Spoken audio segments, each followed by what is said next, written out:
Son of a glitch.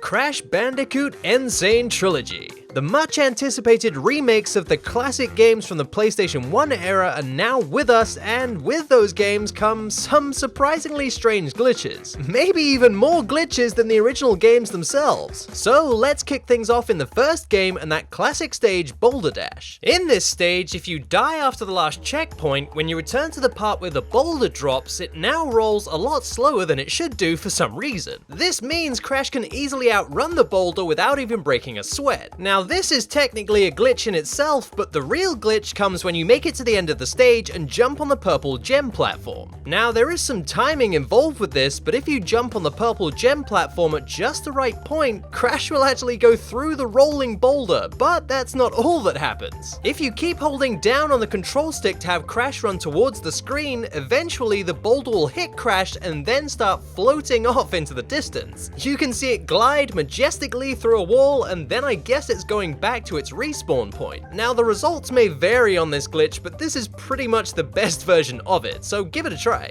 Here's a glitch that if you do it just right, you'll softlock your game. At the end of the stage Temple Ruins is this corridor with bats that fly down to try and hit Crash. It's possible that Crash can get to the very end of the stage and get hit by these bats at the same time. Now again, this is a timing thing, but if you get it just right, when the stage completion screen appears, Crash is nowhere to be seen, and the game is completely softlocked. The only way to get out of this is to press the PlayStation button on the controller and just start again from scratch. I mean, I know it's called Crash Bandicoot, but I didn't actually mean to crash the game. Here's a glitch that really cracked me up the first time I saw it. It takes place in Crash Bandicoot 2 in the stage The Eel Deal, where you can find these monkey bar sections. What you have to do is slide jump and grab the very edge of where these monkey bars begin, and if you do it just right, this will happen. No, you're not seeing things, that is Crash Bandicoot doing a monkey bar action swinging just about everywhere where there are no monkey bars. You're able to take Crash all over this section until you can reach the very end of the stage, and sadly this whole thing has no real purpose other than to look absolutely ridiculous. This kind of thing is just what I live for. It's a perfect glitch. Now there are these kind of sections in Crash Bandicoot 3, but sadly I wasn't able to trigger the same kind of glitch, but hey, I'll take this any day of the week. Hey guys, don't mind me, I'm just swinging on by. This is just what Bandicoots do, you know, it's just, it's normal. Crash Bandicoot easily has some of the most entertaining boss fights in any franchise in video game history, and the N.Sane Trilogy adds a whole new glitchy layer onto that, which makes it even more interesting. For example, let's take a look at Ripperoo. Now, Ripperoo has a very interesting glitch that, well, while it's difficult to pull off, is very funny when you do. To pull this glitch off, you almost have to perform some kind of choreography just to get the timing down, but it goes something like this. When the big TNT box is just about to reach this spot here at the bottom of the screen, and Ripperoo is just about to jump to this square here, you need to then jump on that same TNT box. When it's about to explode, get clear of it and then head to the left side of the screen, ready to jump on this box here. Jump onto this TNT box and then immediately jump onto this TNT box. If you have the Aku Aku mask, make sure you take damage at some point here, and if you time all this right, Ripperoo should get damaged in the middle of the screen. While he's recovering, jump on the TNT box to his left. He'll jump over it and then take damage yet again, and then all you need to do is jump on this TNT box and then jump into Ripperoo, which kills Crash. This may take a few tries, but with correct timing, what will happen is the boss will restart, but before it has enough time to do so, Ripperoo respawns right next to the exploding TNT box and takes the final hit from the last fight. This confuses the game with hilarious results. What happens is Crash now celebrates beating Ripperoo, but Ripperoo's not actually dead, although he kind of is. It's a really confusing situation. Ripperoo just bounces around the screen now, all blacked out and smoky from the TNT box, but this actually counts as beating the boss. Ripperoo's a pretty crazy character, but I think this is overstepping the mark just a little bit. Another really interesting boss is Nitrus Brio, who likes to shoot these green blob things. It turns out if you destroy one of these green blob things the moment it appears, then this will happen. Oh, take it easy, Doc. Maybe you should put down the colored liquids. Now, as hilarious as this glitch looks, you actually cannot continue this fight, but on the plus side, Nitrus Brio won't be able to hurt you anymore. You're just gonna keep doing that?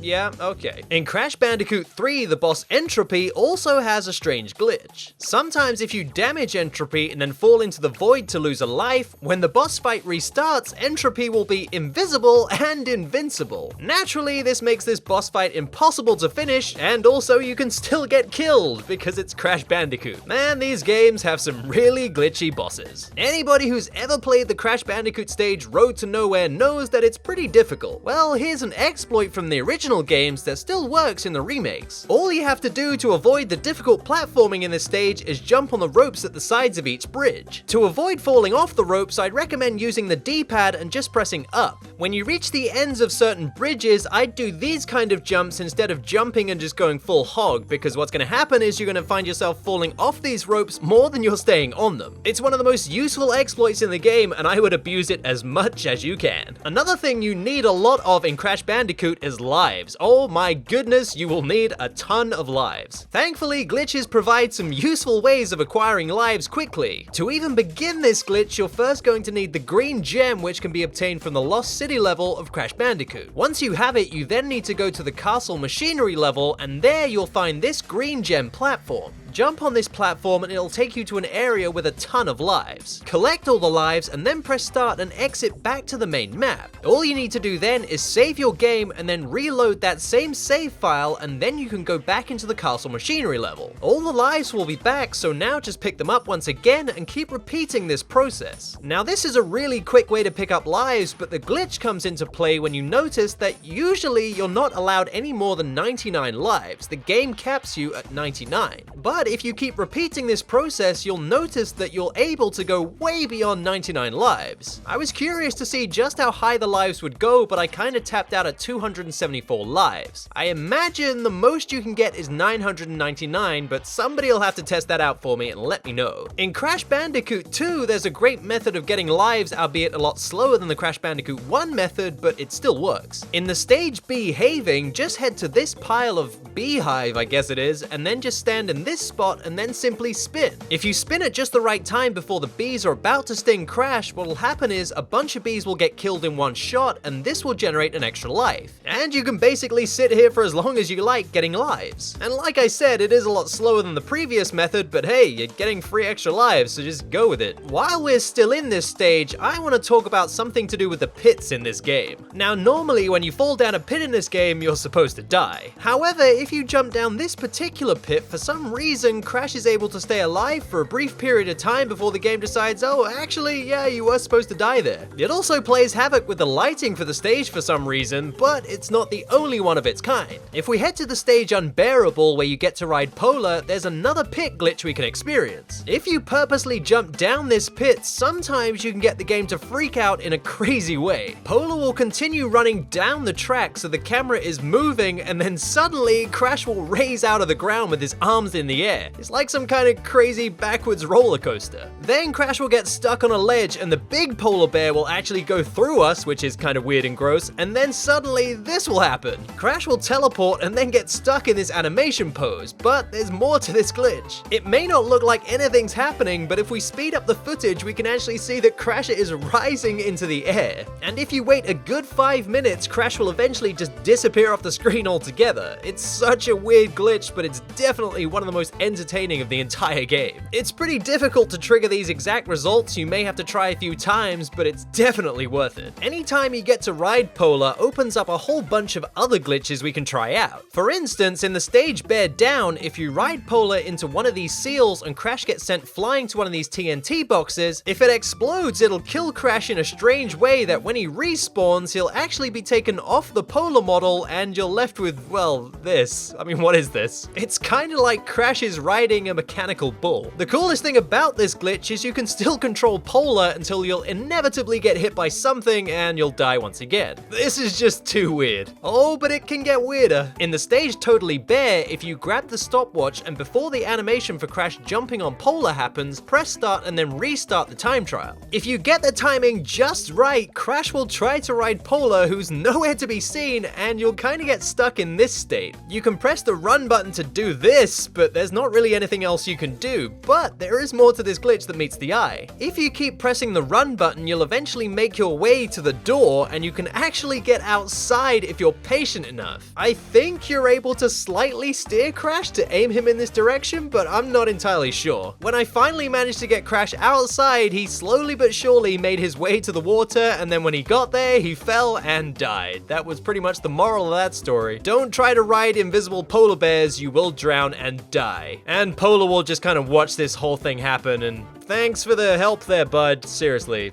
this is well done. Now onto a glitch that's completely different, which happens in Snow Go. Before you do anything, get the stopwatch to begin a time trial in this stage. What you need to do is make your way to this platform that takes you to the next section of the stage. You need to jump on this platform and then press start with the correct timing and then restart the time trial. And if you get it just right, what happens is Crash respawns at the start of the stage, and then you have this crazy dense fog that covers the entire world. And the fog will also lag the game big time. Crash is actually in a weird limbo state right now where the game thinks he's actually on his way to that next section of the stage, but really he's still in the main section. Basically, this equates to Crash now being invincible and unable to be hurt by any enemies, which, when you think about it, is a really fortunate position to be in when everything kills you. Well, you can still die from pits, but you know, everything else is, you know, won't touch you. Here's a strange glitch that happens in Crash 3 in the stage Hog Ride. All you need to do for this one is start a time trial and then make your way to the big ramp that sends you to the end of the race. What you need to do is veer off this ramp either left or right, and when Aku Aku picks you up Lakitu style, press start when you're placed on the road and then restart the time trial. There's some slight timing with this glitch, but if you do it correctly, when you restart the race, you'll actually get to keep that glowing shield that you had when you were placed back on the track. Also, when you get to the end of the race, you can see Aku Aku is still just hanging out. You can actually repeat this glitch multiple times to get a really bright shield and a ton of Aku Aku masks at the end of the race, so give it a try. There's a completely random glitch in the stage Slippery Climb from Crash Bandicoot 1. This will take a good few tries, but if you jump under this platform in a strange way, Crash will actually get launched upwards, and this creates a really cool shortcut for this stage. It's basically just a weird wonky physics glitch, but it's really funny to watch. And if it skips all that dangerous platforming, well, it's alright by me. And finally, have you ever wanted Crash to just disappear? Well, there's a glitch that'll do just that. In the stage Behaving, I swear this stage is really glitchy, what you need to do is jump up in the air and then press the R1 button to do this slam. If you then spin as Crash hits the ground, sometimes he'll turn invisible. The only thing that clues you into where he is now is the faint shadow on the ground, or if you have an Aku Aku mask, you can see him that way too, I guess. I think this is a really cool glitch, but it does make an already hard game that much harder because you won't be able to see where Crash actually is. And to fix this glitch, all you have to do is burrow into the ground yet again, and everything's back to normal. And that about wraps it up for Crash Bandicoot N.Sane Trilogy. There are a ton of glitches in this game that I haven't even mentioned, but maybe I'll come back to this game at some point. But for now, have fun messing around with the glitches in Crash Bandicoot N.Sane Trilogy. And if for any reason you're really interested in what I thought about this game, you can check out the Games Club podcast episode on Crash Bandicoot N.Sane Trilogy. I'm joined by Beta64 and She Says of Boundary Break, and we just have a big discussion on whether we even like this game or not. There's only one way to find out. Go watch now. And if you're a big fan of Crash Bandicoot, why not check out this episode of Low Poly, where I discover the history of all the models used in the Crash Bandicoot games up until this point. You can also follow the show on Twitter or any of the other social media to keep up to date on all things Son of a Glitch. And if you really love the show, why not subscribe? And I'll see you in the next episode.